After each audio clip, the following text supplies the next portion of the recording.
Troisième idée reçue, du fait des nombreuses et des récentes réformes, on travaillera bientôt au-delà de 70 ans. Il ne faut pas non plus exagérer en la matière. Il ne faut pas croire qu'on va mettre tous les retraités actuels au travail à nouveau, premièrement. Deuxièmement, il faut savoir que pour les salariés, il y a la mise à la retraite d'office à 70 ans. Et puis, troisièmement, aujourd'hui, le départ à la retraite en France intervient en moyenne à 61 ans. Alors, est-ce qu'on peut aller au-delà ? Il est vrai que si on regarde chez nos voisins, l'âge de départ à la retraite s'effectue, c'est vrai, un peu au-delà des 61 ans. On est en âge réel, parce qu'il ne faut pas regarder les dates butoirs. On est aux alentours de 62-63 ans. Mathématiquement, du fait que la durée de cotisation est de 43 ans, ce sera valable pour la génération de 73, du fait donc, des règles qui sont prises pour les régimes complémentaires, il est vrai qu'on va remonter l'âge de départ à la retraite dans les prochaines années.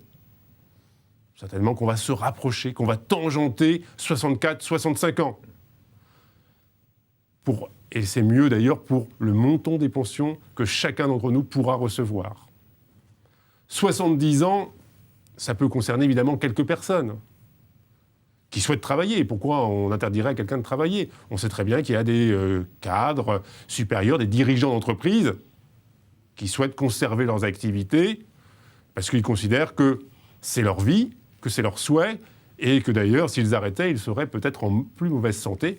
Il y a des études qui ont été faites, d'ailleurs, sur le sujet, qui prouvent que l'arrêt brutal de travail peut occasionner des problèmes de santé graves. Donc, on ne peut que recommander le maintien d'une activité partielle ou totale en fonction des souhaits. Mais 70 ans, ça restera une exception, et il ne faut pas faire peur aux Français en disant « les pouvoirs publics vont faire adopter une loi visant à faire que tout le monde parte à la retraite à 70 ans ». Il y a évidemment des situations qui imposent de partir plus tôt, parce qu'on a eu un travail plus pénible. Par ailleurs, ceux qui le souhaitent, en revanche, n'ont pas à être bloqués. On a vu des chercheurs à qui on empêchait de travailler parce qu'ils avaient dépassé 60 ans ou 65 ans. On n'a pas à empêcher quelqu'un qui souhaite travailler au-delà de 70 ans. Et d'ailleurs, cette fameuse barrière des 70 ans, de la mise à la retraite d'office à 70 ans, elle n'est pas, on va dire, européenne compatible. Elle a été imposée pour des problèmes franco-français. Donc ça pourra évoluer, mais ce sera toujours, à mon sens, une exception. Charles-René Tandé, alors est-ce que les dirigeants que vous conseillez au quotidien, ils travaillent très longtemps ?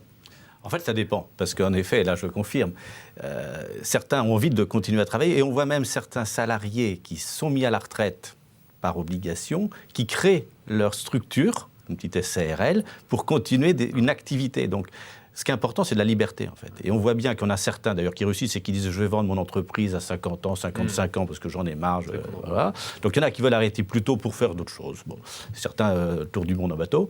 Et puis, il y en a d'autres qui veulent continuer leur activité au-delà de, quel que soit l'âge. D'ailleurs, on en a qui sont... J'ai même un client encore qui a 89 ans, vous voyez. Voilà. Donc, qui est toujours dans son activité. Et il ne veut pas arrêter. Voilà, il ne veut pas arrêter. Donc je crois qu'il faut laisser la liberté, on a tous les cas. Ce qui est important, c'est ça, c'est la liberté, à mon avis.